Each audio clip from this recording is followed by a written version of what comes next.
युवासेना व राष्ट्रवादी काँग्रेस मागील 6 महिन्यापासून कंत्राटदारतर्फे होत असलेल्या अमृत योजनेच्या निकृष्ट कामाबाबत संबंधित विभागाला निवेदन देत आहे.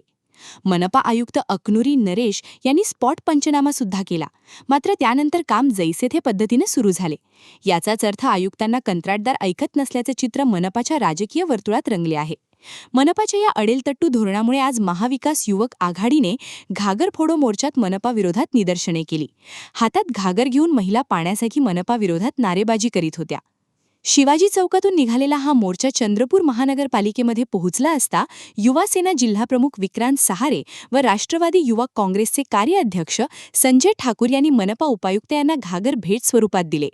दोषी अधिकारी व कंत्राटदारावर फौजदारी गुन्हा दाखल करावा, कंत्राटदार लक्ष्मी कन्स्ट्रक्शन्सला काळ्या यादीत टाकावे, कामात हलगर्जी करणारे मनपा अभियंते व मजिप्राच्या अधिकाऱ्यांवर निलंबनाची कारवाई करावी व अमृत जल योजनेचे काम त्वरित पूर्ण करून नागरिकांना स्वच्छ पाणी लवकरात लवकर उपलब्ध करून द्यावे, या मागण्यांचे निवेदन मनपा उपायुक्त यांना दिले. आयोजित घागर फोडो मोर्चात राजेश नायडू शिक्षक सेना जिल्हाप्रमुख, यशपाल उर्फ बंटी कमटम उपजिल्हाप्रमुख युवासेना, अमोल मेश्राम कंत्राटी कामगार सेना जिल्हाध्यक्ष, विवान रामटेके उपतालुका प्रमुख युवासेना, प्रशांत गद्दाला युवासेना शहर प्रमुख, सागर गभने तालुका समन्वयक, महेश श्रीगिरीवार युवासेना तालुका प्रमुख, राष्ट्रवादी काँग्रेसचे अल्पसंख्याक अध्यक्ष बब्बू ईसा, विधानसभा अध्यक्ष दिनेश मिश्रा, युवक उपाध्यक्ष प्रवीण आरपेल्ली, विधानसभा अध्यक्ष सूरज चव्हाण सह युवक उपाध्यक्ष समीर खान आणि हजारो महिला पुरुषांची उपस्थिती होती. मागील 6 ते 8 महिन्यापासून राष्ट्रवादी युवक काँग्रेस आणि शिवसेना युवासेना उद्धव बाळासाहेब ठाकरे हे चंद्रपूर शहरातील नागरिकांना स्वच्छ पेयजल मिळावं याकरिता वारंवार पाठपुरावा करून आलेला आहे. महानगरपालिका असो किंवा MGP कार्यालय असो, प्रादेशिक कार्यालय असो किंवा या राज्याचे उपमुख्यमंत्री आदरणीय एकनाथजी शिंदे साहेब असो, जे नगर विकास मंत्री सुद्धा आहे, यांना आम्ही वारंवार पत्रव्यवहार केलेला आहे. आम्ही त्याच्यात असं सुचवलेलं आहे की महानगरपालिकेने जे अमृत योजना 2 सुरू केलेली आहे, या योजनेमध्ये संपूर्णपणे भ्रष्टाचार झालेला आहे आणि या योजनेमध्ये कंत्राटदार तर दोषी आहेच आणि विशेषतः त्याला पाठबळ देणारे या महानगरपालिकेचे आणि महाराष्ट्र जीवन प्राधिकरणचे अधिकारी सुद्धा याला तितकेच जबाबदार आहे. त्यांच्या हलगर्जीपणामुळे आज चंद्रपूर शहराच्या नागरिकांना स्वच्छ पेयजल आजपर्यंत मिळालेलं नाही. 218 कोटीचा हा सर्रास घोटाळा महानगरपालिकेच्या डोळ्यासमोर झालेला आहे.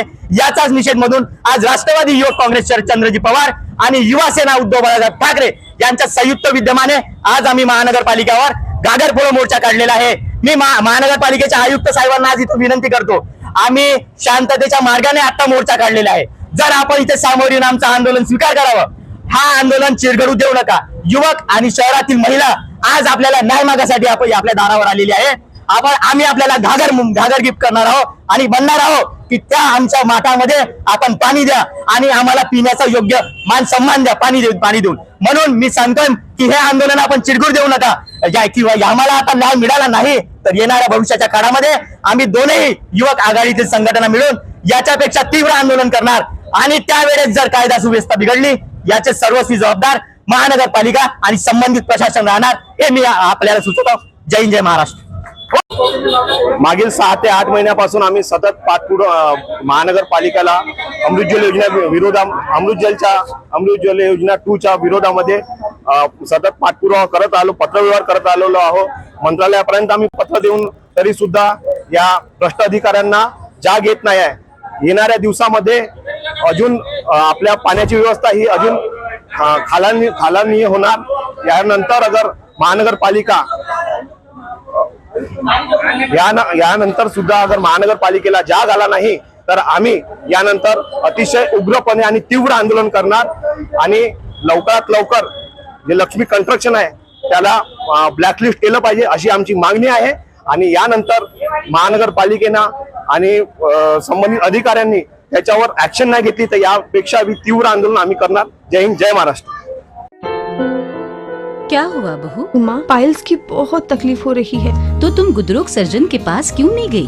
देखो, जैसे हार्ट के लिए हार्ट स्पेशलिस्ट, ब्रेन के लिए ब्रेन स्पेशलिस्ट, तो पाइल्स के लिए पाइल स्पेशलिस्ट क्यों नहीं? स्त्री हो या पुरुष, टॉयलेट में तकलीफ केवल पाइल्स ही नहीं और भी कई प्रकार के गुदरोग तथा कैंसर भी हो सकता है.